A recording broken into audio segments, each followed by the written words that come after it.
Hello.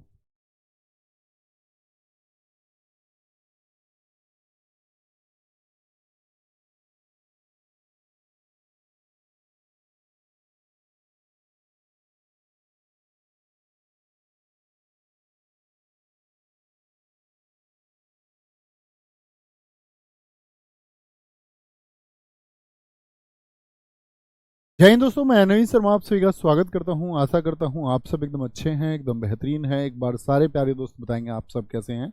उम्मीद करेंगे अच्छे होंगे, शानदार होंगे, बहुत अच्छे से पढ़ाई करते होंगे अपने उन सब ड्रीम्स को फुलफिल करने के लिए जो आपने सोचे हैं, जो लिखे हैं। और वो सब पूरा भी होगा अगर आप बहुत मेहनत से और बहुत शिद्दत के साथ में आगे अपनी पढ़ाई को करते जा रहे हैं और हर रोज़ मेहनत करते हैं। और मेहनत का पता चलता है जब आप रात को सोने की स्थिति से पहले जब आप ये विचार करते हैं कि हाँ, आज मैंने दिन में बहुत मेहनत की थी। अगर वो थॉट तुमको आता है तो इसका मतलब है तुम राइट ट्रैक पे हो, एकदम से सही दिशा में चल रहे हो, सही मार्ग पर तुम। लेकिन अगर सोते टाइम ये थॉट आए कि यार आज का दिन वेस्ट कर दिया, इसका मतलब आप खुद को पीछे कर रहे हैं।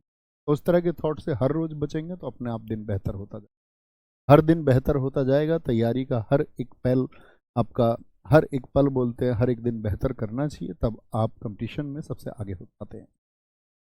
दीपेंद्र प्रजापति जी, सरजीत, अभय कुमार, प्रिया भारद्वाज, राहुल लांबा, कविता मीना, काजल, अंकिता सिंह, लीना रॉय, लवकुश, अमन, आशीष, आशेंद्र, रुचि, वाह, सारे प्यारे साथियों का बहुत स्वागत है।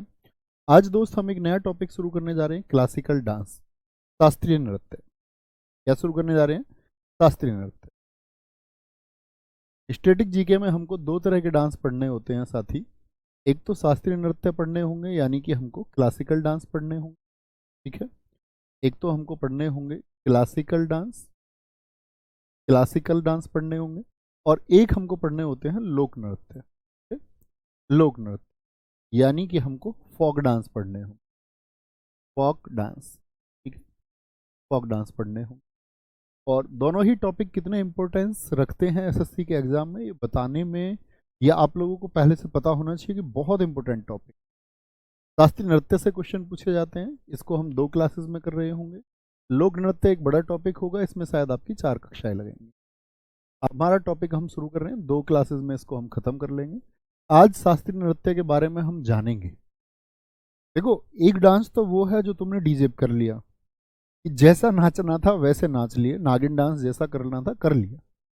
लेकिन शास्त्रीय नृत्य में क्या है कि कुछ अनुपालन करना होता है, मतलब कुछ स्टेप्स होते हैं और चुनिंदा चीजें होती हैं, उसी का पालन करना होता है। और शास्त्रीय मतलब शास्त्र, जिसका शास्त्रों में वर्णन था, यानी बहुत प्राचीन समय से नृत्य चले आ रहे हैं। विशेष इनकी पहचान है, एसएससी के एग्जाम्स में भी विशेष पहचान है।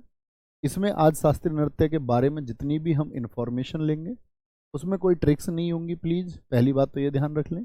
कल हम इसके जो डांसर्स हैं वो पढ़ रहे होंगे, यानी आज क्लास 1 में हम इसके बारे में जानेंगे विस्तार से, और क्लास 2 में साथ ही हम जान रहे होंगे इसके जो डांसर्स हैं। यहाँ पर ट्रिक होंगी क्योंकि प्रश्न सबसे ज़्यादा डांसर्स से पूछा जाता है और इन्फॉर्मेशन। तो पहले एक अच्छे छात्र की तरह सारी जितनी सूचनाएं हमको होनी चाहिए शास्त्रीय नृत्य के बारे में उनको जानेंगे, कल कलाकारों को जानेंगे। ओके, ठीक है। और जब आज की क्लास होगी, मैंने बताया जब कभी भी नया टॉपिक होगा, आज लगभग 2 बजे के करीब या 2 बजे से पहले तक आपको पीडीएफ मिल जाएगी इसकी शास्त्रीय नृत्य और उसके आपके कलाकार। यानी आज की जो क्लास है और कल जो क्लास होगी पीडीएफ आपको आज ही मिल जाएगी, ठीक है। उसको देख करके आप अपने नोट्स हूबहू बना सकते हैं, और या चाहे तो क्लास में लेके फिर नोट्स को बैठा करो। ओके, आगे शुरू करें साथी। शास्त्रीय नृत्य विधाएं यानी कि क्लासिकल डांस, क्या मैंने नाम बोला इनका? इनका नाम है क्लासिकल डांस। कितने साथी जानते हैं क्लासिकल डांस देश में कुल कितने हैं? क्लासिकल डांस देश में कुल कितने हैं, कितने साथी जानते हैं? शास्त्रीय यानी कि जो हमारे क्लासिकल डांस है उनके बारे में जानकारी भरत मुनि, एक ऋषि थे, भरत मुनि के नाट्य शास्त्र में मिलती है। यानी उनकी बुक का नाम है नाट्य शास्त्र। जैसे आप इतिहास में पढ़ते होंगे कि भारत में 4 वेद हैं, ऋग्वेद, यजुर्वेद, सामवेद और अथर्ववेद। उसी तरह बहुत महत्वपूर्ण है भरत मुनि का नाट्य शास्त्र, जिसको पंचम वेद माना जाता है, 5th वेदा इसको कहते हैं। अब इसका मतलब ये बिल्कुल नहीं है कि आप एग्जाम में जाके ये लिख दें कि जी वेदों की कुल संख्या कितनी है, जी 5 है, हम तो 5वां भी जानते हैं। तुलना की जाती है। क्योंकि इसमें क्या हुआ कि काव्य जो आपका पोइट्री होती है उसको लिखने के ढंग, जो अलंकार होते हैं, ठीक है, या हम बात करते हैं आपसे जो रस होता है किसी भी काव्य को पढ़ते समय, जो जॉय आता है, आनंद आता है, उस सब के बारे में इन्होंने लिखा, साथ में शास्त्रीय नृत्य के बारे में लिखा। एग्जाम में यदि आएगा आपसे क्वेश्चन कि शास्त्रीय नृत्यों की कुल संख्या कितनी, यानी क्लासिकल डांस कितना है, आपको लिखना है 8। 9 कोई नहीं लिखेगा। 9 कब लिखना है? जब पूछे जो कल्चरल मिनिस्ट्री है, संस्कृति मंत्रालय के अनुसार कितने हैं, तो 9 है, और नवा माना गया है 6 को। संगीत नाटक अकादमी, ये हमको आंसर देना होता है क्योंकि इसकी चीजें मान्य, ये कहती है कि 8 शास्त्रीय नृत्य हैं। और संगीत नाटक अकादमी को जो इस्टेब्लिश किया गया वो 28 जनवरी 1953 को इस्टेब्लिश किया गया। ये इसका इस्टेब्लिशमेंट ईयर है और नई दिल्ली में इसका हेडक्वार्टर। छऊ को अर्धशास्त्रीय नृत्य भी कहा जाता है, क्योंकि संगीत नाटक अकादमी कहती है कि क्लासिकल डांस है उनका नंबर कितना है, 8 है, वो छऊ को नहीं कैलकुलेट करते। अब मैं आपसे जानना चाहूंगा, छऊ मैंने आपको कहाँ का बताया था? छऊ एक उत्सव में भी हमने पढ़ा था, पुरुलिया छऊ, मयूरभंज छऊ, सरायकेला छऊ। तो छऊ हमने कहाँ का पढ़ा था? क्या आप बता पाएंगे सारे साथी? क्या बोलेंगे? तो क्या कहेंगे? आप कहेंगे जी भैया। यानी कि हमको आंसर लिख के आना है कि संगीत नाटक अकादमी कहती है, संगीत नाटक अकादमी कहती है कि शास्त्रीय नृत्यों की संख्या 8 है। वह संगीत नाटक अकादमी जो 28 जनवरी 1953 को, 28 ऑफ जनवरी 1953 को इस्टेब्लिश की गई दिल्ली में, वह कहती है कि 8 क्लासिकल डांस है। लेकिन जो कल्चरल मिनिस्ट्री है, संस्कृति मंत्रालय, कहता है कि शास्त्रीय नृत्यों की संख्या 9 है।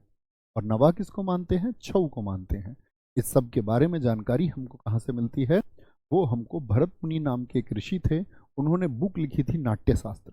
बहुत बार एसएससी ने क्वेश्चन पूछा है नाट्य शास्त्र के लेखक कौन है, और मैं अपने बहुत सारे साथियों का उत्तर भी देख पा रहा हूँ कि भैया ये आपका छऊ जो है ये उड़ीसा का है, बहुत सारे साथियों ने, ठीक है। और छऊ कहाँ पर बोला था हमने? पुरुलिया छऊ पश्चिम बंगाल में होता है, सरायकेला छऊ झारखंड में होता है, मयूरभंज छऊ उड़ीसा में होता है। ओके, ये तो जानकारी हुई छऊ के बैकग्राउंड के बाद।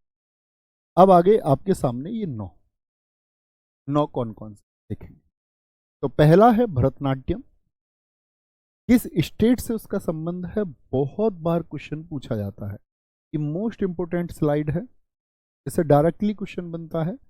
भरतनाट्यम साथी कहाँ का, किससे संबंधित है? तमिलनाडु से। और सबसे पुराना क्लासिकल डांस कौन सा है? ओल्डेस्ट कौन सा है? क्या बोलेंगे? ओल्डेस्ट क्लासिकल डांस कौन सा है? तो वो है हमारा भरतनाट्यम। पुराना है तो भैया कब से होता है ये? तो आपसे कहते हैं कि आज से लगभग 2000 साल पुराना ये, 2000 ईयर्स ओल्ड है ये, 2000 वर्ष पुराना है। कितना पुराना है? 2000 वर्ष पुराना है, 2000 ईयर्स ओल्ड है। मतलब आज सन चल रहा है, ईयर चल रहा है 2024, तो मतलब इस कैलेंडर की शुरुआत जब हुई तभी से लगभग इसके बारे में हमको पता चलता है। ओके, ओडिसी कहाँ का है? उड़ीसा का, याद करने में दिक्कत ही नहीं आएगी। मणिपुरी कहाँ का है? मणिपुर का है। कुचिपुड़ी आंध्र प्रदेश का है। कथक उत्तर प्रदेश का है। कथकली केरल का है साथी। कथकली कहाँ का है? केरल का है। मोहिनी अट्टम कहाँ का है साथी? केरल का है। सत्रिया असम का है। और ये सबसे नया है, सन 2000 में इसको जोड़ा गया। और अगर मैं बात करूं, ये लगभग 500 वर्ष पुराना है। पूछे सत्रिया कितना पुराना है? पहले और दूसरे को याद रखेंगे, लगभग 500 वर्ष पुराना है। कितना पुराना है? लगभग 500 वर्ष। छऊ ये नवा हो गया, इसके बारे में मैं आपको पढ़ा चुका हूं, ठीक है। लेकिन पेपर में एग्जाम में क्या लिख के आओगे? शास्त्रीय नृत्यों की संख्या 8 की 9। तो इस 9 को हम मिटा देते हैं क्योंकि इसके बारे में मैं आपको पढ़ा भी चुका हूं, ठीक है। कब ये यूनेस्को में शामिल हुआ, कैसे हुआ, ये जब मैं आपको फोक डांस पढ़ाऊंगा तब मैं सारी चीजें आपको बता, के लिए निश्चिंत रहना है। देखिए कितने हैं टोटल, एग्जाम में हम 8 लिख के आएंगे, ये बात हम जान चुके। 8 कौन कौन से हैं आपके सामने लिखे हुए हैं। अब यहां से क्वेश्चन कितनी तरह के पूछे जा सकते हैं ये देखना। एक तो सबसे पुराना, सबसे नया याद रखेंगे। ओडीसी आप पिछले एसएससी सीजीएल में देखिए, 2022 और 23 के प्रीलिम्स में एक ही क्वेश्चन पूछा गया कि सत्रिया को कब शामिल किया गया, 2022 के प्रीलिम्स का। कुचिपुड़ी याद करते हैं साथी, देखना एक बार आप बोलेंगे भरतनाट्यम, भरत से याद रख लेना, मिलन, भरत का मिलन हुआ था ना भगवान श्री राम जी से, भरत का मिलन, तो मिलन से तमिलनाडु, या बोल दे भरत कह रहे हैं कि तुम मिलना भगवान श्री राम जी से, तुम मिलना। ओडिसी का ओडिशा, ओडिसी का ओडिशा, बहुत अच्छा उत्तर लिखा है एक साथी नंदिनी ने, वेरी गुड। मणिपुरी का मणिपुर आसानी से याद हो सकता है। कच्ची पूड़ी कौन खाएगा? मैं आपको एक पक्की पूड़ी दूं और एक कच्ची पूड़ी दूं, आप कौन सी खाओगे भैया? आप कहोगे भैया मुझे आंखों से दिख रहा है ये कच्ची पूड़ी है ये पक्की पूड़ी है, तो कच्ची पूड़ी तो भाई अंधा खा सकता है, आंध्र प्रदेश को मैंने कहा था ये अंधा है, अंधा। कच्ची पूड़ी अंधे को खिलाओगे वो खा जाएगा, उसको दिखेगा ही नहीं। तो कच्ची पूड़ी कौन खाएगा? अंधा, आंध्र प्रदेश। कथक कौन नहीं थकता? बोल दे यूपी वाले थकते नहीं है। अब और स्टेट वाले ये मत कहने लगना कि भैया ऐसे क्यों कह रहे हैं, भाई याद करने के लिए। अच्छा, जो यूपी के एकदम से बहुत चौड़े हो जाएंगे ये सुन के कि यार यूपी के लिए ये बात आ गई थकने की, लेकिन थकना किसमें? डायलॉग्स बाजी में। यूपी में बड़े बड़े डायलॉग होते हैं, आपने सुना हो, हमारे चाचा विधायक हैं, हमारे फूफा विधायक हैं, तो थकते नहीं है बड़े बड़े डायलॉग्स देने में। कौन? यूपी के। अब ठीक रहे यूपी। कथकली मैंने आपको बताया, कली और अट्टम पूरी स्टैटिक जीके में हमारे रूट वर्ड किसके हैं? केरल के हैं।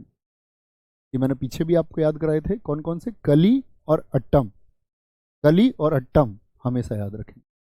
सत्रिया कहाँ का है? असम का। सत्र जो चला था, संसद में चलते हैं सेशन, सत्र, सत्र आसाम खत्म हो गया, सत्र आसाम खत्म हो गया। ठीक है, कोई दिक्कत कोई परेशानी? बाकी जानकारी सॉरी, इतनी बात समझ में आई। अब मैं एक बार ये मिटा दूं, अब बोलने का प्रयास करेंगे मेरे साथ में कि मैंने कहाँ से बोला। देखें जरा साथी, पहले को बोलने का प्रयास करेंगे तो माइंड में एक इमेज बनेगी, इसी को हम स्कैन टेक्निक कहते हैं। आंखें बंद करके थोड़ा बोलने का प्रयास करिए, आंखें खुली से भी प्रयास करें। बोलेंगे जी। तब भरतनाट्यम कहाँ का बताया साथी? तमिलनाडु। भरतनाट्यम कहाँ का है? तमिलनाडु का है। ओडिसी कहाँ का है? वो ओडिशा का है, ओडिशा का है। मणिपुरी कहाँ का है साथी? वो आपका मणिपुर का है, मणिपुर का है। कुचिपुड़ी कहाँ का है साथी? आपका आंध्र प्रदेश का है, आंध्रा का है। कहाँ का है? आंध्र प्रदेश का है। कथक कहाँ का है? ये तो यूपी आ गया। कथकली और मोहिनीअट्टम दोनों कहाँ के हैं? केरल के हैं। सत्रिया, सत्रिया कहाँ के? असम के। सत्रिया कहाँ का है? असम का।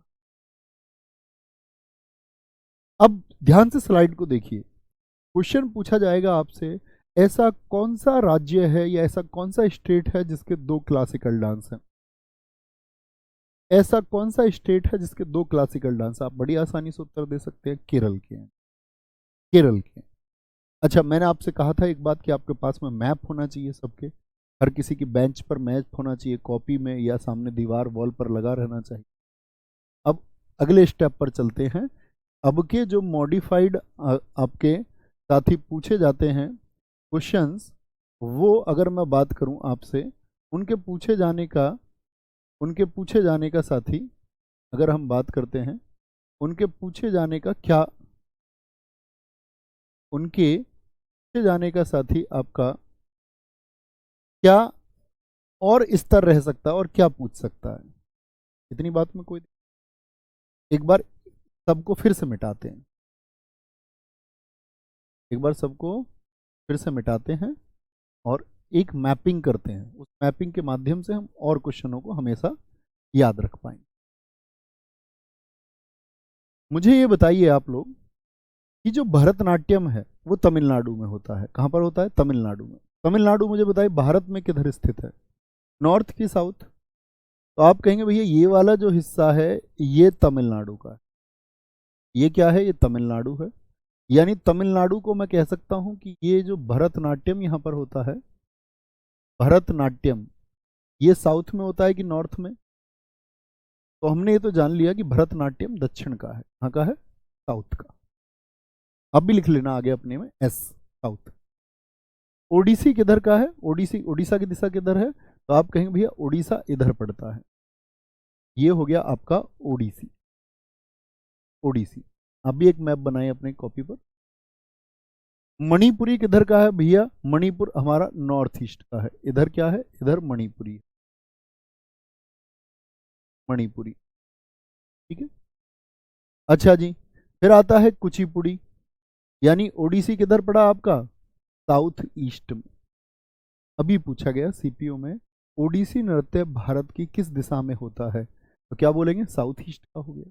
अच्छा जी, मणिपुरी किधर का बता दिया मैंने आपको? नॉर्थ ईस्ट का है। NE4 क्या हो गया? उत्तर पूर्व, नॉर्थ ईस्ट। रीजनिंग जानते हो ना दिशा। कुचिपुड़ी कहाँ का है? आंध्र प्रदेश का। तो यानी कि कुचिपुड़ी कहाँ का है साथी? आंध्र प्रदेश का। कुचिपुड़ी आंध्र प्रदेश का, यानी कि ये भी साउथ हो गया। कथक यूपी का है, यूपी का।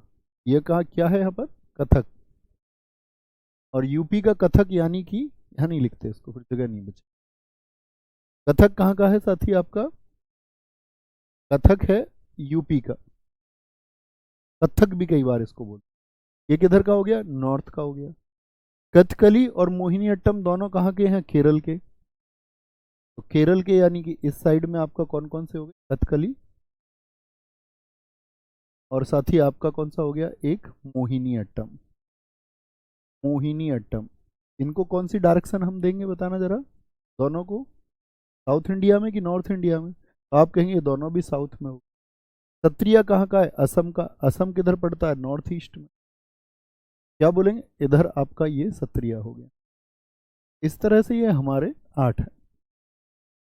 आप बड़े ध्यान से देखना साथी, मैं आपसे पूछूं कि दक्षिण भारत में कितने शास्त्रीय नृत्य होते हैं? दक्षिण भारत में, ओ हो,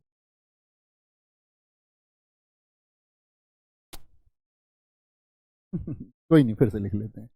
भारतनाट्यम को मैंने आपसे कहा, एक बार मैं इसको मिटा लेता हूँ फिर से सारे को, कई लेयर इसमें चढ़ गई ना, रियली सॉरी। फिर से कर लेंगे, कोई दिक्कत।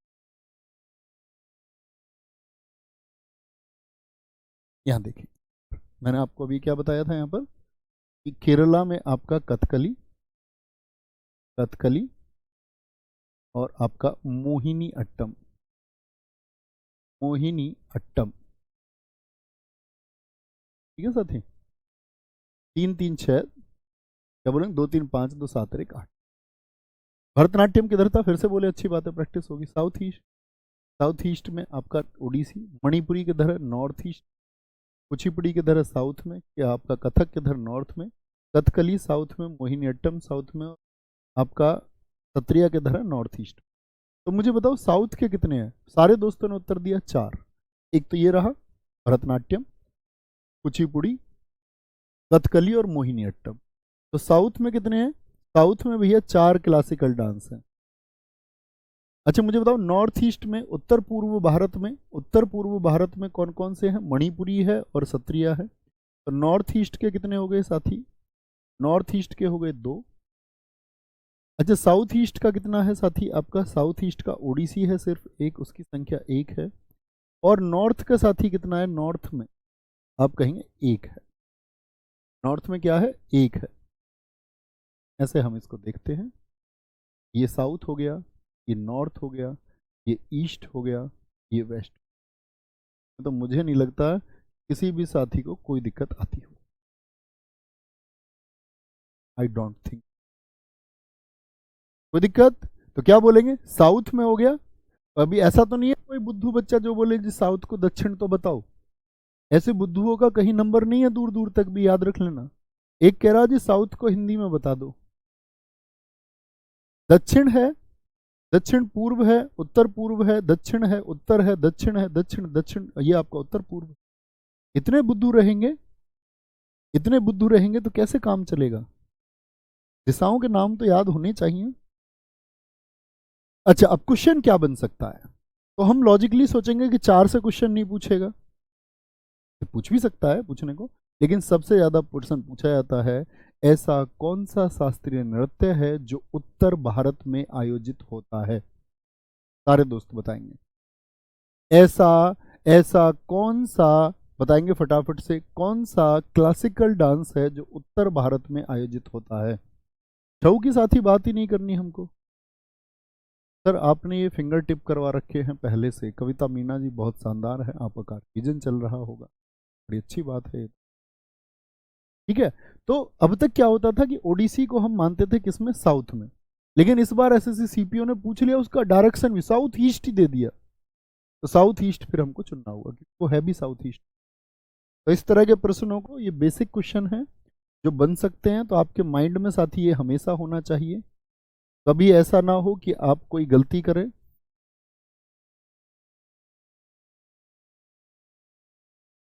कभी ऐसा ना हो कि आप कोई गलती करें। एक बार मुझे विश्वास दिलाएंगे कि भैया इस तरह के इससे बनने वाले किसी भी क्वेश्चन को, चाहे वो डायरेक्शन का बने या किसी का भी बने, हम हमेशा उसको सही करें, कि आपको एक स्मार्ट स्टूडेंट होना ही होगा। मैं नहीं भी बताता आपको ये चीज़ें, तब भी करनी चाहिए थी, अब तो बिल्कुल भी गलत मत करना, ठीक है। कोई दिक्कत साथी, बात क्लियर है, एक बात हम सब कर दें। उत्तर भारत का एक ने तो कथकली लिख दिया है, बताओ इसको, बुद्धू को इतना अभी भी समझ में नहीं आ रहा है कि कथकली केरल का, और केरल किस दिशा में है, बताने के बावजूद कथकली लिख रहे हो तुम यार।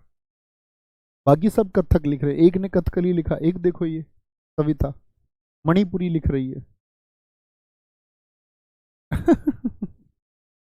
आगे आएंगे, अब चलते हैं इन सब के बारे में जानकारी। तो आप सारे बोलेंगे कि भरतनाट्यम कहाँ का है, अब सारे दोस्त उत्तर देंगे इसको। तो भरतनाट्यम कहाँ का था साथी बताएं, कहाँ का, दक्षिण भारत का है और तमिलनाडु का है। इसका पुराना नाम सादिर था, पहले इसको सादिर कहा जाता था। इसी का अन्य नाम दासी अट्टम है और अग्नि नृत्य है। इसको दासियां करती थी पहले। पहले पता है क्या होता था, बहुत सारे गांवों में या बहुत सारी जगह पर जो मंदिर होते थे, उन मंदिरों में एक कन्या को समर्पित कर दिया जाता था, ये देवताओं के लिए नृत्य करेगी, तो उसको दासी माना जाता था कि भगवान जी की दासी है ये। और उसका पूरा जीवन उस जो मंदिर होता था उस मंदिर में नृत्य करने में गुजरता था। मंदिर में डांस करती थी, कहते कि देवताओं को प्रसन्न करने के लिए ये डांस कराना पड़ेगा, इसीलिए इसका नाम रख दिया गया दासी अट्टम। अग्नि नृत्य की, अग्नि के प्रवेश करके नृत्य करती थी। इस भरतनाट्यम के बारे में हमको ये जानकारी दो बुक से मिली, एक तो शिल्पाधिकारम, तमिल की बुक है एक, आप हिस्ट्री जब पढ़ेंगे तो जब आप तमिल साहित्य को पढ़ेंगे वहाँ पे तमिल संगम, तब आप जानेंगे। अभिनय दर्पण एक पुस्तक है, दो पुस्तकें हैं। तो पूछे आपसे भरतनाट्यम की जानकारी किस पुस्तक से मिलती है, किस पुस्तक से मिलती है, तो आप कहेंगे अभिनय दर्पण। यह मंदिरों को समर्पित था, नृत्य का आरंभ आला रिपु से होता है। तो क्या पूछेगा आपसे, ऐसा कौन सा शास्त्रीय नृत्य है जो मंदिरों को समर्पित था। तो दासियां जो डांस करती थी आपका मंदिर में जाकर के, टेंपल में जाकर के, आला रिपु। देखो कोई भी जो शास्त्रीय नृत्य, मैंने बोला इसमें कुछ कलाएं होती हैं, कुछ स्टेप होते हैं, तो जो पहला स्टेप है भरतनाट्यम का, जो इसकी स्टार्टिंग होगी वो किससे होगी, आला रिपु से। आपसे क्या क्वेश्चन पूछेगा, दो तरह से, कि भरतनाट्यम की शुरुआत किस स्टेप से होती है, या आपसे पूछ लेगा आला रिपु। आज तक पूछा गया आला रिपु का संबंध किस शास्त्रीय नृत्य से है। आला रिपु किससे है, आला रे आला, भरत से मिलने को भगवान से राम जी आ रहे हैं, आला रे आला, आला रिपु। कटका मुख हस्त मुद्रा, इसमें तीन उंगलियों को जोड़ करके क्या बनाते हैं, ये ओम का साइन बनाते हैं, तीन उंगलियों को जोड़ करके। तो आपसे कभी भी पूछे कटका मुख हस्त मुद्रा का संबंध किससे है, थोड़े टिपिकल वर्ड्स हैं, लेकिन एसएससी बहुत पूछती है, आप प्रीवियस ईयर उठा के कभी देखना। मैं कहूँगा, मैं हमेशा से छात्रों से कहता था, अब से 2 साल पहले भी स्टैटिक जीके में, कि बड़े महत्वपूर्ण प्रश्न होते। बहुत सारे साथियों ने अंत भी लिख दिया है जी, थिल्लाना पर इसका अंत होगा, राजमीना जी, अभिषेक, अनिरुद्ध, कृतिका, बहुत शानदार। नृत्य का जो अंत होता है वो तिल्लाना स्टेप पर होता है, थिल्लाना। ये भी महत्वपूर्ण बात। तो शुरुआत किस पर हुई, आला रिपु पर, और खत्म किस पर हुआ, तिल्लाना स्टेप पर। नट्टूवार भरतनाट्यम में कविता पाठ करता है। एक तो नाचने वाला हो, डांस करने वाला डांसर हो गया, एक है जो वहां पर कविता पढ़ रहा है, उसको बोलते हैं नट्टूवार। तो नट्टूवार का संबंध किससे है, भरतनाट्यम से। धुन के लिए कर्नाटक संगीत का प्रयोग होता है, और एकल, एकल मतलब एक, एक कलाकार द्वारा विभिन्न भूमिकाओं को दर्शाया जाता है। जिसको एकाहारीय कहते हैं, यानी एक ही के द्वारा सारे आहार किए जा रहे हैं। और कर्नाटक संगीत जो है ये साउथ का म्यूजिक है, साउथ का म्यूजिक है। भारतीय संगीत के बारे में आपको जानना होगा कि भारतीय संगीत के दो हिस्से हैं। कितने? भारतीय संगीत के दो हिस्से हैं, यानी इंडियन म्यूजिक को दो पार्ट में हम बांटते हैं साथी आपका। एक तो हम बांटते हैं उत्तर भारत, तो जो नॉर्थ में होता है उसको हम बोलते हैं हिंदुस्तानी संगीत, और दक्षिण भारत में जो होता है उसको कर्नाटक संगीत हम कहते हैं। तो अभी कौन सा संगीत मैंने आपको बताया? सारे साथी बताएंगे। अभी मैंने आपको भरतनाट्यम में कौन सा संगीत, तो भरतनाट्यम नॉर्थ का है कि साउथ का है? तो साउथ का। तो साउथ में कौन सा म्यूजिक होगा भैया? आप केरल देख के आए ना इस डांस को? हाँ, केरल में हम मोहिनी अट्टम देख के आए साथी, कथकली देख के आए, मैंने लाइव भी दिखाया था इंस्टाग्राम आपको। सुनील भाई ठीक कह रहे हैं। इस नृत्य में भाई जब म्यूजिक आएगा तो क्या बोलेंगे, उसमें कौन कौन से वाद्य यंत्र होते हैं? मृदंगम, अभी आप इनके फोटोज दिखाऊंगा मैं आपको जब म्यूजिकल इंस्ट्रूमेंट्स में पढ़ाऊंगा। वीणा जो माँ सरस्वती जी के पास है, भगवान श्री कृष्ण जी के पास जो बांसुरी है आदि का प्रयोग होता है। जैसे क्वेश्चन पूछा हुआ है भरतनाट्यम में कौन से वाद्य यंत्र का प्रयोग होता है, तो मृदंगम, वीणा और बांसुरी। कोई दिक्कत, कोई परेशानी? रिपीट कर लें एक बार, देख लो इसको अच्छे से, कौन सा पॉइंट ऐसा है जो आपको क्लियर नहीं है। आंखें बंद करिए, बोलिए कि तमिलनाडु, मेरी बात सुनिए ध्यान से भैया, दक्षिण भारत में तमिलनाडु में एक शास्त्रीय नृत्य है आपका जिसका नाम है आपका क्या? भरतनाट्यम। भरतनाट्यम की अगर हम बात करते हैं साथी किस राज्य में? तमिलनाडु राज्य में आयोजित किया जाता है। यह मंदिरों को समर्पित है। इसका पुराना नाम सादिर था। इसी नृत्य को हम दासी अट्टम और आपका अग्नि नृत्य के नाम से भी जानते हैं। इस नृत्य की शुरुआत आलारिपू से होती है और इस नृत्य का जो अंत होता है वह थिल्लाना पर होता है। कट का हस्त मुद्रा का इस्तेमाल भी किसमें होता है? भरतनाट्यम में ऊंट का साइन बनाया जाता है। अगर हम संगीत की बात करते हैं तो संगीत कौन सा प्रयोग होगा? दक्षिण भारत का, अर्थात हमारा कर्नाटक संगीत इसमें प्रयोग होता है। ठीक है। नटुवार क्या करता है? कविता का पाठ करता है और एक ही कलाकार के द्वारा विभिन्न भूमिकाओं को किया जाता है, इसीलिए उसको एकाहार्य हम कहते हैं। क्या बोलते हैं? एकाहार्य। इसमें प्रयुक्त जो वाद्य यंत्र हैं वह मृदंगम, वीणा और बांसुरी है। बोलो आया मजा? इस तरह की जानकारी भी आपको इकट्ठी करनी होंगी अगर टॉपर लिस्ट में आना चाहते हो। तो काम चलाना चाहते हो तो बात दूसरी, काम तो चलता रहेगा, फिर 2-4 साल 5 साल तैयारी चलती रहती है बच्चों की। ठीक है, कोई दिक्कत, कोई परेशानी? आगे आएंगे भैया। आपने उनसे कोई क्वेश्चन तो नहीं पूछ लिया था? नहीं दोस्त, मैं क्या क्वेश्चन, वो उनकी एक्सपर्टीज है उसमें, बहुत आगे। तो बस 4 लाइन जानते हैं उसके बारे में, वो उसके कलाकार हैं, सम्मान्य लोग हैं कि भारत की जो पुरानी संस्कृति और कला है उनको बचाए हुए है कोई। ओके सर, वॉइस कम आ रही है बेटा, आ रही है ना? कम को मैं धीमे ही बोलता हूँ, ठीक है। मैं धीमे ही बोलता हूँ, मैं हमेशा बच्चों से कहता भी हूँ, उनको बताता हूँ कि एक स्टूडेंट को ऑनलाइन स्टडी के दौरान अपनी आंखों का और अपने कान का ख्याल रखना है। आंखों का इसलिए, जैसे आप देख रहे हैं ना, बैक कैसा है? ब्लैक कलर का है। आप पुरानी यूट्यूब वीडियोस खोलिए, उन सब के बैकग्राउंड आपको वाइट मिलेंगे। मैंने इसके बारे में अवेयरनेस प्रोग्राम चलाया, सब लोगों से बात की, सब टीचर्स से बात की कि बच्चों को हमको ब्लैक बैकग्राउंड पे, बहुत सारे लोग माने उस चीज़ को फॉलो करते हैं, बहुत सारे लोग अभी भी नहीं फॉलो करते ब्लैक बैक, कुछ लोग वाइट बैकग्राउंड पे। क्या आप आंखें खो देंगे अपनी वाइट बैकग्राउंड पे पढ़ेंगे तो। और साथ में आप याद रख लेना, माइंड का एक वर्क फंक्शन है। आपसे किसी ने प्यार से कुछ जो बोला होगा वो मेमोरीज हमेशा आपके माइंड में रहेंगी। आप भूल जाएंगे स्कूल में आपके दोस्त ने आपको किस प्रकार से गाली दिया, किस प्रकार के चिल्ला के उससे बात की थी, नहीं याद रहेगा।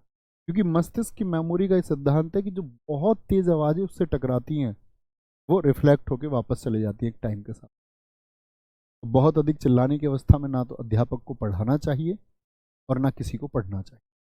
ये मूल नियम है कुछ पढ़ने के। ठीक है, आंखों का ख्याल रखना है। हमें सारे स्टूडेंट से ये भी कहता हूँ कि आपको अपनी आंखों के लिए प्रैक्टिस करनी चाहिए, 2 मिनट इन आंखों को देनी है। इस संसार को आप इन आंखों से देखेंगे। आप सोचिए, आप पढ़ते हैं और कल आपको पता चले कि आप देखने लायक नहीं रहे, क्या ही अर्थ है उस अध्ययन का? कि आप सुनने लायक नहीं रहे, है ना? बहुत धीमे ही सुनना चाहिए, मैं बोलता ही धीमे हूं।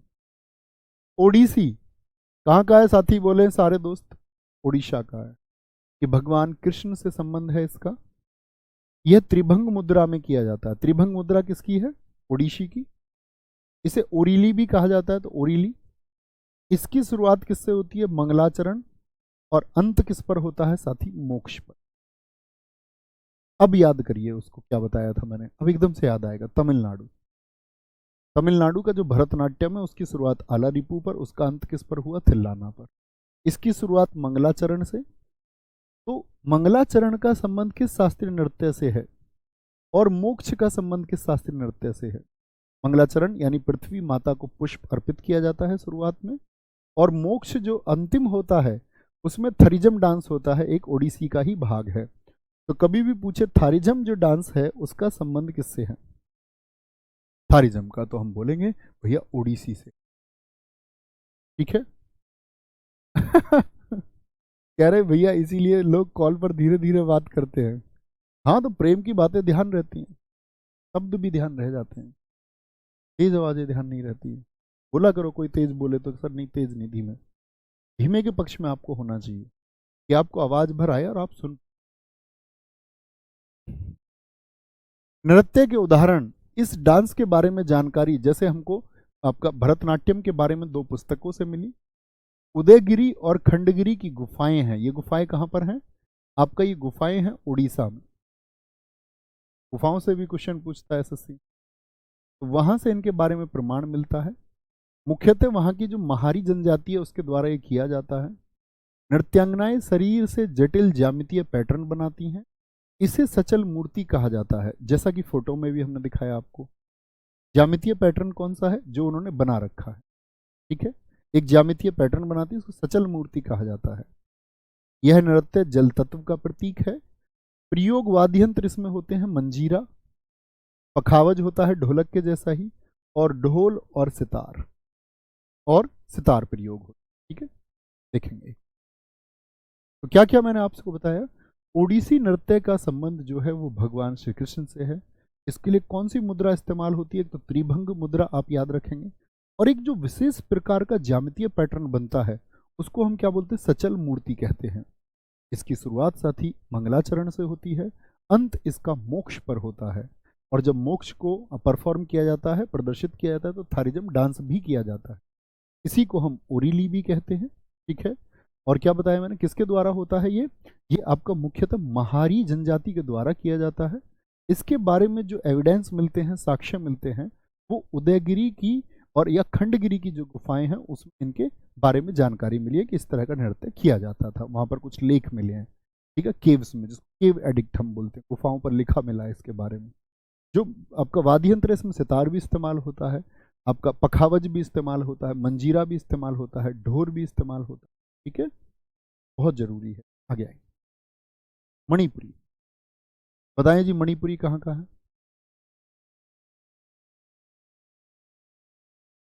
फटाफट से बताएं, मणिपुरी साथी कहाँ का है? बहुत बढ़िया।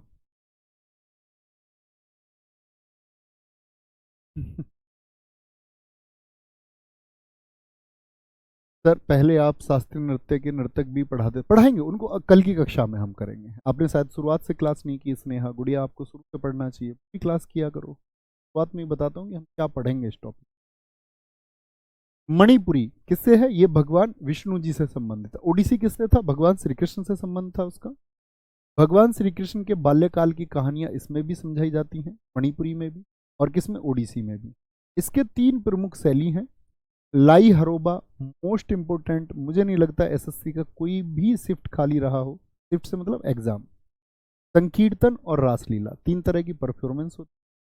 तो बहुत पूछा जाता। लाई हरोबा तो मैंने आपको याद भी लाया। ओ संग लाई मणि, तो यो संग त्योहार और लाई हरोबा एक फेस्टिवल भी है। कहाँ का? मणिपुर का एक फेस्टिवल भी है। तो आपसे पूछे लाई हरोबा नृत्य किसका भाग है? लाई हरोबा याद रखेंगे मणिपुर का। जी भैया, हमको पहले से याद है। इसमें पेना एक वाद्य यंत्र है। वाद्य यंत्र का मतलब होता है म्यूजिकल इंस्ट्रूमेंट, जैसे आप पीपनी बजाने लग जाओ, सीटी बजाने लग जाओ, तो ये सब कहाँ के हैं? तो मणिपुरी में प्रयोग होता है। ठीक है, पेना वाद्य यंत्र का प्रयोग किया। नृत्य वाद्य यंत्र बजाना मतलब जो डांस करेगा वही म्यूजिकल इंस्ट्रूमेंट बजाता है और गाना भी वही गाता है। ये सब एक ही व्यक्ति द्वारा किया जाता है और उस व्यक्ति को हम बोलते हैं पंगचोलेम। क्या बोलते हैं? पंगचोलेम। तो पंगचोलेम का संबंध किससे है? मणिपुरी से है। इंपॉर्टेंट है। जैसे साथ ही अभी मैंने बताया कि इसकी 3 प्रमुख स्टाइल हैं, शैली हैं, 3 तरह से किया जाता है, लेकिन इसके 2 पार्ट हैं, जागुई और चोलेम। मणिपुरी के 2 प्रमुख भाग हैं। इसमें 64 तरह की तालों का प्रयोग होता, पैर की थाप, हाथ की थाप। नागबंद मुद्रा, जिसमें शरीर 8 के आकार में वक्रों के माध्यम से जुड़ा होता, कर्व्स के माध्यम से, इस तरह के कर्व्स बॉडी में। ठीक है। नागबंद मुद्रा का संबंध किससे है साथी? तो नागबंद मुद्रा नहीं भूलना एक तो वर्ड। ठीक है। जागोई और चोलेम नहीं भूलने।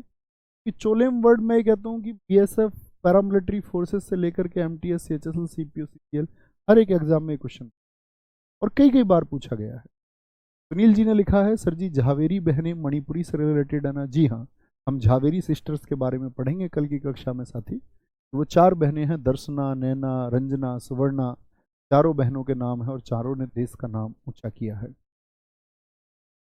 कोई दिक्कत?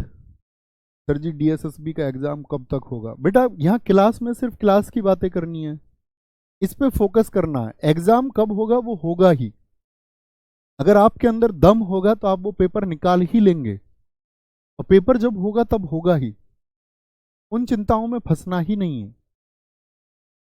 ठीक है। पहले अपनी वेल्थ क्रिएट करनी, वेल्थ का मतलब अपनी ताकत क्रिएट करनी है, पढ़ना है। आप सड़क पर खड़े थे, आपने देखा एक गाड़ी निकल के गई, अब आपने एक माइंड में लगातार ये चल रहा, मैं ये गाड़ी खरीदूंगा, मैं ये गाड़ी खरीदूंगा, मैं ये गाड़ी खरीदूंगा, मैं मुझको ये लेना, अब उस चिंताओं में डूबे हुए। तो ये फालतू की चिंताएं आपको छोड़नी होंगी। आपको एक कैमरे की तरह काम करना है। जैसे कैमरा उस गाड़ी का फोटो खींच ले, कैमरा, तो कैमरा क्या सोचेगा कि मुझको ये गाड़ी लेनी है? तो आप कहेंगे नहीं जी। तो एक स्टूडेंट को हमेशा इन सब चीजों के प्रति विरक्त हो जाना है। विरक्त का मतलब जब आप तैयारी करते हैं तो डूब के पढ़िए, क्योंकि DSSB का बैच चल रहा है, बैच में आप आ चुके हैं, तो सीधी सी बात है, परीक्षा से पहले ये बैच होगा, तो आपको फोकस परीक्षा पर नहीं, इस बैच पर करना है। तो उसके अतिरिक्त जो कोई भी बातें, उनसे अगर आप ध्यान हटाएंगे तो आप सिलेक्शन के करीब जाएंगे। ओके, कोई दिक्कत? बात समझ में आई मेरी? पंगचोलोम कभी नहीं भूलना भैया, आगे आएंगे एक बार फिर से देख लेते हैं। वैष्णव, जैसे ओडिसी भी भगवान श्री कृष्ण से संबंधित था, इसमें भी भगवान श्री कृष्ण के बाल्यकाल की कहानियां। इसकी 3 प्रमुख शैलियां मैंने आपको बताई। इसमें सबसे महत्वपूर्ण है साथी लाई हरोबा, रासलीला और संकीर्तन। कौन सा म्यूजिकल इंस्ट्रूमेंट मैंने इसमें आपको बताया? पैना।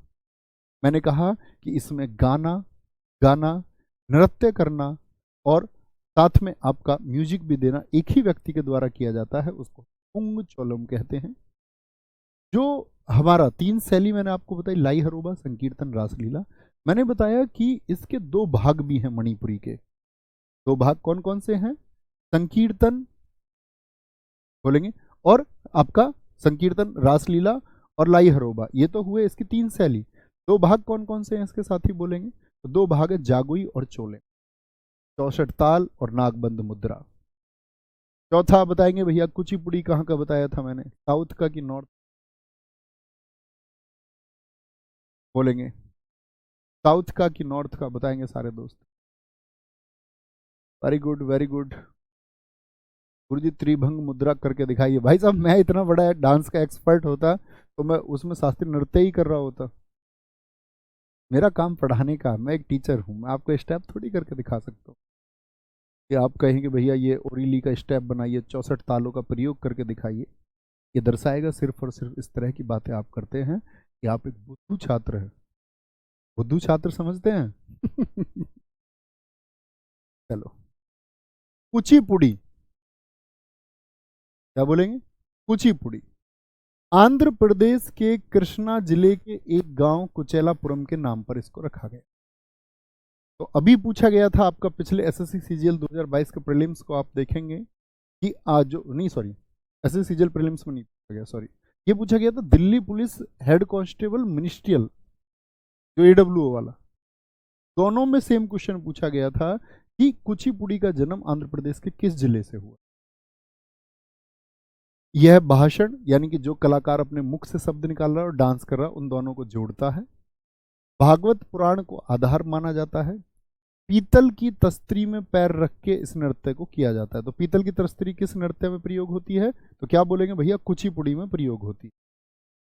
ये भी साउथ का है तो कर्नाटक म्यूजिक तो बड़ी आसान सी बात है। मैं पूछूं कुचिपुड़ी में कौन सा नृत्य प्रयोग, कौन सा संगीत प्रयोग होता है? तो हिंदुस्तानी कहेंगे कि कर्नाटक? आप कहेंगे हिंदुस्तानी तो भैया उत्तर भारत का है। ठीक है, क्या बोलेंगे? उत्तर भारत का है। बहुत ठीक लिखा कई साथियों ने। आंध्र प्रदेश, ऋतुराज चौहान जी, बहुत ठीक उत्तर आपने दिया। बादल यादव जी बहुत सारा thank you. You too always बहुत सारा प्यार। आप भी इस दुनिया के सबसे अच्छे छात्र हैं। अच्छे छात्रों के बहुत अच्छी बातें निकलती हैं। मटरी बोल देता हूँ मैं उन स्टूडेंट को जो खराब की बातें करते हैं बिना आधार की, उनको हम टैग देते हैं मटरी का। सिद्धेंद्र योगी को कुचिपुड़ी का आदि गुरु माना जाता है। आदि गुरु मतलब शुरुआती गुरु, जिन्होंने इसको सिखाना शुरू किया लोगों को। आदि का मतलब होता है स्टार्टिंग, शुरुआत। भगवान शिव जी के लिए आप भजन सुनते, आदि ना अंत है उसका, ना आदि ना अंत। आदि किसको बोलते हैं? शुरुआत को। शुरुआत करने वाले गुरु। नर्तकों को जो इसमें से डांसर हैं इनको हम भगवतालू के नाम से जानते हैं। भगवतालू के नाम से जानते हैं। तुल्ला कद या पत्ताक्षर का संबंध किससे है? वो कुचिपुड़ी से है। इस नृत्य भाग में शरीर की हरकतें शामिल हैं। कावुत्तम में क्या होता है? व्यापक कलाबाजियां, हवा में करतब किए जाते हैं। मंडूक शब्दम का इस्तेमाल किसमें होता है? वो आपका कुचिपुड़ी में होता है। जलचित्र नृत्यम, इसमें कलाकार अपने पैर के अंगूठे से सतह पर चित्र बनाते हैं, मतलब पैर के अंगूठे से चित्र बनाना डांस के दौरान ही। पुरुष कलाकारों की पोशाक को बगलबंदी कहा जाता है। तो पूछे कुचिपुड़ी में इस्तेमाल होने वाली जो आपकी पोशाक है उसको क्या कहा जाता है? तो क्या बोलेंगे? बगलबंदी कहा जाता है। देखिए क्या बोला मैंने? कुचिपुड़ी कहाँ का? आंध्र प्रदेश। आंध्र प्रदेश के किस जिले का? आपका कृष्णा जिले का। वहां पर जगह कौन सी? कुचेला। और ये किसको जोड़ता है? जो डांसर है, जो बोल रहा, भाषण और माइम को जोड़ता है। पीतल की तस्तरी पर यह नृत्य किया जाता है। संगीत, इसमें कर्नाटक संगीत प्रयोग होता है। भागवत पुराण की जो कहानियां उनको डांस के माध्यम से दिखाया जाता है। और कौन इसके मैंने आदि गुरु आपको बताए कि भैया इसके जो आदि गुरु हैं वो सिद्धेंद्र योगी हैं, जिन्होंने इसको सबको सिखाया। जो डांस करने वाले उनको भगवतालू कहते हैं। और यहाँ पर मैंने बताया एक जलचित्र नृत्यम भी होता है, जिसमें कलाकार पैर के अंगूठे से क्या करता है? सतह पर एक चित्र बनाता है। पोशाक को हम बगलबंदी कहते हैं। यहाँ पर 16 कद या पत्ताक्षर मैंने बोला कि शरीर की जो हरकतें हैं वो शामिल हैं। हवाई कलाबाजियां किसमें बताई? कावुत्तम में। और मंडूक शब्दम एक मेंढक की कहानी को बताता है। ठीक है, बहुत बढ़िया सर्वजीत भैया, जैसे आप स्टैटिक जीके के आदि गुरु हैं, ये सही शब्द है। नहीं, मैं कोई आदि गुरु नहीं, पुस्तकों के माध्यम से सारी जानकारियां जोड़ी गई हैं। हाँ, पर यह था कि हमने इस विषय की शुरुआत की, कोई इसको पढ़ाने को तैयार नहीं था। स्टैटिक जीके के नाम पे पता है क्या पढ़ाया जाता था? सोचो, प्रमुख बांध, प्रमुख नदियां, उनकी सहायक नदियां, पठार, एयरपोर्ट, परिवहन। तो पेपर से कोई लेना देना था नहीं दूर तक। और बच्चा स्टैटिक जीके में पेपर दे के आता है, जो नहीं पढ़ता। अभी भी जो छात्र नहीं पढ़ रहे होंगे, मान के चलो विनर्स बैच से नहीं जुड़े हुए हैं या अपने छात्र ही नहीं है, किसी माध्यम से बेचारे नहीं जुड़ पाए, उनको ये सब देखने को ही नहीं मिलेगा कहीं भी। कई भाई साहब एक्टिव हो गए ऑफलाइन सेंटर्स में, उन्होंने कॉपी निकाल के बांट दी। बच्चे का भला होना चाहिए, एटलीस्ट हमारी पीडीएफ ले लो, दिक्कत नहीं है। हमारा तो कोई भी पढ़ा रहा है कहीं भी, मेरी तरफ से अपने कंटेंट का कॉपीराइट कहीं नहीं। सबको जाए, सब पढ़ लें उसको, एटलीस्ट पढ़ाओ। ऐसा नहीं है कि वो तैयार करके। अब लोग क्या पढ़ते हैं? हिस्ट्री की 100 क्लासेस पढ़ाते हैं, इतिहास की 100 क्लासेस, और प्रश्न आने हैं 1-2 बेसिक प्रश्न आएंगे जिसमें से बच्चा कर ही लेता है। आप पढ़ रहे हैं इकोनॉमिक्स की 100 वीडियोस, इकोनॉमिक्स ज्योग्राफी आज परीक्षा से गायब हो चुके हैं। वेटेज ही नहीं बचा। वेटेज बचा है पॉलिटी। पॉलिटी सबसे पहला वेटेज स्टैटिक जीके का, दूसरा पॉलिटी का, तीसरा करंट अफेयर्स का। ये तीनों लगभग 80% को कवर कर देते हैं, बाकी 20% में सब कुछ है। ठीक है साहब। कथक, कथक का अन्य नाम क्या? नटवरी। बोलो कथक कहाँ का है साथी? ये राधा कृष्ण की कथाओं पर आधारित है। घुंघरू और चक्कर इस नृत्य की प्रमुख विशेषताएं। देखिए चित्र में उन्होंने पहने हुए भी हैं दीदी ने। एक कहानी सुनाने के लिए इस नृत्य का प्रयोग होता है, इसे पढ़ंत कहा जाता है। कथक नृत्य की जो वेशभूषा है वो अनारकली सूट पहना हुआ है। लंबी कमीज चूड़ीदार, जो नीचे पजामी पहनी जाएगी वो चूड़ीदार होगी। यह नृत्य लखनऊ घराना, जयपुर घराना, बनारस घराना और रायगढ़ घराना शैली में किया जाता है। आपके दिमाग में प्रश्न आएगा भैया घराना क्या, तो घराने हम पढ़ेंगे। घराने का मतलब होता है साथी, जैसे मानिए कि जब म्यूजिक की शुरुआत हुई तो किसी एक व्यक्ति से हुई होगी। उस एक व्यक्ति का केंद्र क्या था, तो उसके स्टूडेंट वहां आए तो लखनऊ में जो चला तो लखनऊ घराना हो गया। जयपुर से जो शुरुआत हुई तो जयपुर, जिस घर से शुरुआत हुई उसको जयपुर घराना हम कहते हैं। कथक की शास्त्रीय शैली को 20वीं शताब्दी में लेडी लीला सोखे के द्वारा पुनर्जीवित किया गया, नहीं तो कथक खत्म हो चुका था।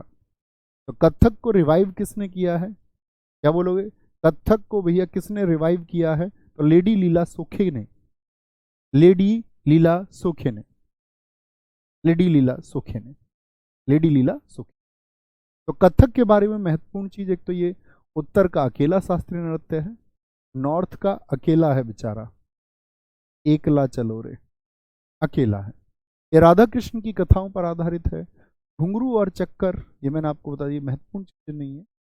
क्या बोलोगे? घराना, तो पूछे कि आपका कथक का संबंध किस घराने से है, तो लखनऊ, जयपुर, बनारस और रायगढ़ घराना।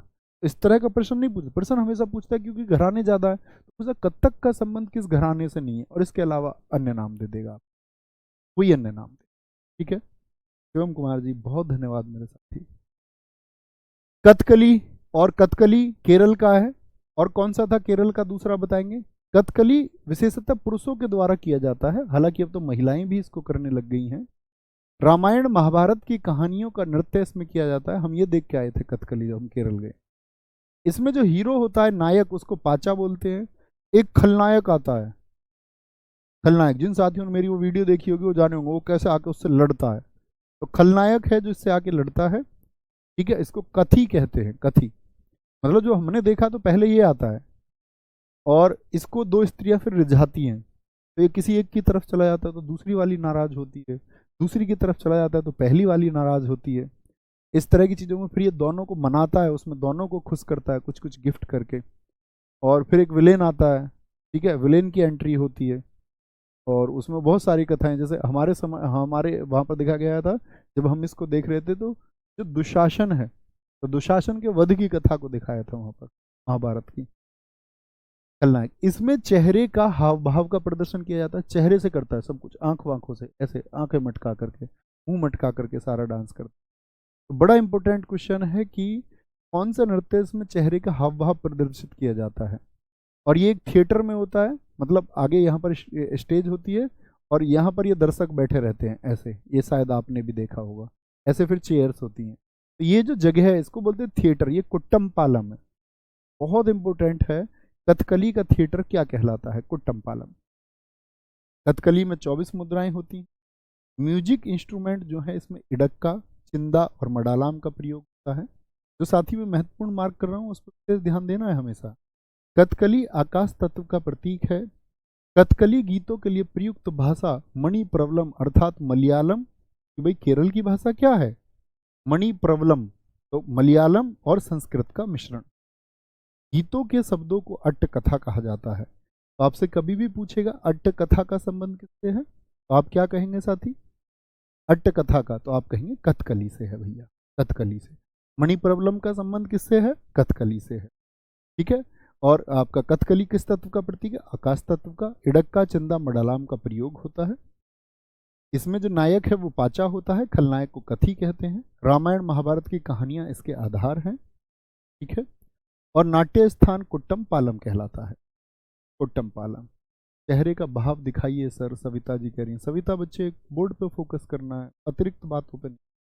गंदे बच्चे मुझे बिल्कुल पसंद, ठीक है, गंदे बच्चे बिल्कुल पसंद नहीं है साथी। गंदे बच्चे से मतलब होता है कि आप लीक से हट के बातें करते हैं। तो जब आप टाइप कर रहे होते हैं तो आपको इतनी बुद्धि नहीं होती कि टाइप करते टाइम अब आपका मेरा ध्यान कक्षा से हट गया, तो जब मेरा ध्यान कक्षा से हट गया और मैंने इस कमेंट करने को ज़्यादा महत्व दे दिया तो मेरा ध्यान उस घर परिवार से भी हट गया जिसने सपने लगा रखे हैं मुझसे। साथी बहुत मेहनत करनी है, डूब के तन्मयता के साथ में।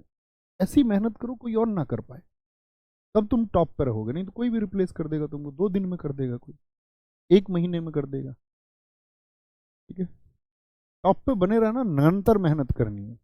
अलग अलग पात्रों के लिए चेहरे के सुपरिष्कृत श्रृंगार के साथ में सिर की टोपी का उपयोग किया जाता है। श्रृंगार या वेशम 5 प्रकार का होता है: पाचा, काठी, थड़ी, कारी और मिनुक्कू। अलग अलग रंगों के श्रृंगार में अपना महत्व होता है और बड़ी मेहनत करते हैं लोग। मैंने देखा तैयार होते हुए कम से कम 2 घंटे तैयार करने में लग जाते हैं, इतने वो खड़ा ही रहता है वजन को, उसको सोचिए कितना मुश्किल है। हरा रंग कुलीनता, देवत्व और सद्गुण इंगित करता है। नाक की बगल में यहाँ पे एक लाल धब्बा बनाया जाता है जो राजसी गौरव को दिखाता है। ठीक है, बुराई और दुष्टता इंगित करने के लिए काले रंग का प्रयोग किया जाता है। यहाँ से प्रश्न कभी नहीं पूछा जाएगा, ये बात याद रख ले लिए। बस याद रख लेना जो इसमें मेकअप होता है विषम कितने प्रकार का होता है, 5 प्रकार का। वो 5 कौन कौन से नाम है वो मैंने आपको लिख के बता दिए। ठीक है, पीडीएफ आपको मिलेगी ये। पीला रंग संतों और महिलाओं के लिए होता है। पूरी तरह लाल रंग से पुता चेहरा बुराई इंगित करता है। पूरी तरह नहीं, पूरी तरह। सफेद दाढ़ी उच्चतर चेतना और देवत्व वाले प्राणियों को इंगित करती है। तो ये आपकी जानकारी के लिए, परीक्षा से इससे कोई लेना देना नहीं। मोहिनी अट्टम, मोहिनी का मतलब सुंदर स्त्री। बताओ कौन से भगवान जी ने मोहिनी का रूप धारण किया था? Monika Singh ji, thank you. मोहिनी सुंदर स्त्री, अट्टम डांस है। मोहिनी अट्टम अकेली महिला के द्वारा किया जाता है। बताइए कहां से इसका संबंध है? बालों में देखिए ध्यान से, सिर को चमेली के फूल लगाए जाते हैं। इस नृत्य में केरल कसावू साड़ी पहनी जाती है। कसावू साड़ी, इसके लिए भी मैंने एक वीडियो बनाई थी। थोड़ा पूछा जाता परिधान कि कसावू साड़ी का संबंध, जैसे कुचेलापुरम साड़ी आंध्र प्रदेश की है, कुचेलापुरम जगह वहां की है, तो कसावू साड़ी का प्रयोग किस पे होता है? मोहिनी अट्टम में होता। इस नृत्य का उल्लेख व्यवहार माला नामक प्राचीन ग्रंथ में किया जाता है। मैंने वहां जाकर यह भी देखा कि ये हैंडमेड साड़ियां होती हैं, कैसे ये बनती हैं हाथों से, बड़ी प्रसिद्ध है। विष्णु भगवान जी सारे साथियों ने लिखा कि उन्होंने रूप धारण किया था किसका? मोहिनी का, भस्मासुर को खत्म करने के लिए। विष्णु के स्त्रीण रूप की कहानी शामिल है। तो भगवान विष्णु जी ने जो अपना स्त्री का रूप धारण किया था, भस्मासुर जो सबके ऊपर हाथ रख के उनको भस्म कर देता था, तो भगवान विष्णु जी ने मोहिनी बने। मोहिनी देख के वो चक्कर में आ गया, तो उसने भी डांस किया। इधर से भगवान विष्णु जी ने डांस किया। लास्ट में बोले कि मेरी तरह तुझको कॉपी करते रहना है। लास्ट में हाथ रखवा दिया, हाथ रख दिया उसने, खुद भस्म हो गया। इसमें मणि प्रबलम भाषा का प्रयोग होता है। मणि प्रबलम अभी मैंने बताई क्योंकि केरल का है ये भी। तो मणि प्रबलम कौन सी 2 भाषाओं का योग से बना है? तो मलयालम और संस्कृत का योग है। ठीक है? अंतिम नृत्य है साथी हमारा सत्रिया। सबसे नया सत्रिया है। सत्रिया से सबसे ज्यादा क्वेश्चन पूछे जाते हैं। वर्ष 2000 में शामिल किया गया, यानी पहले तो भैया 7 ही थे क्लासिकल डांस। सन 2000 में इसके लिए मेहनत की सबसे ज्यादा किसने? श्रीमद शंकर देव ने। और इसके फाउंडर हैं और मोस्ट इंपोर्टेंट सबसे ज्यादा क्वेश्चन पूछा जाता है कि सत्रिया के संस्थापक कौन है। इसकी खोज लगभग 500 वर्ष पूर्व हुई, यानी 500 वर्ष पुराना है। सत्रिया को अंकिया नाट के प्रदर्शन के लिए लाया गया। अंकिया नाट एक नृत्य है। अंकिया नाट भी कहाँ का है साथी? ये असम का नृत्य है। जब इस नृत्य को पुरुष करता है तो भांगी, और जब इस नृत्य को महिला करती है तो उसको सीमांगी कहा जाता है। ठीक है, क्या बोलेंगे? त्योहारों पर यह नृत्य भोकोट द्वारा किया जाता है, पुरुष भिक्षुकों द्वारा। तो भोकोट को कई बार परीक्षा में साथी भोकोट लिख के पूछा गया है। भोकोट का संबंध किस डांस से है? तो क्या बोलेंगे? ये भैया सत्रिया से। सत्रिया से। इसमें बोरगीत संगीत का प्रयोग होता है। जब हम संगीत को पढ़ेंगे तब मैं आपको बताऊंगा भी उस टाइम पे कि बोरगीत का संबंध किससे है, और बड़े अच्छे से मैं इसको याद कराता हूँ वहाँ पर। आज शाम तो यार बोर हो गए थे, और बहुत सारे संगीत होंगे तब हम तभी याद करेंगे। नृत्य का जो बाहुना भाग है भगवान श्री कृष्ण जी की कहानियों पर आधारित है। तो ये जो हमारे 8 शास्त्रीय नृत्य थे उनके बारे में जानकारी थी साथी। आपसे उम्मीद करूंगा आप गहनता के साथ में 15-20 मिनट इसको पढ़ेंगे। सत्रिया कहाँ का है? असम का। और उसके बाद में कल इसके डांसर्स को हम याद करने का प्रयास करेंगे। वे ट्रिक्स बहुत सारी चीज़ें शामिल होंगी। बस आप लोग रिवीजन करते रहना। थैंक यू, नमस्ते, मिलते हैं साथी कल, और बड़ा ज़बरदस्त रहा। थैंक यू, जय हिंद।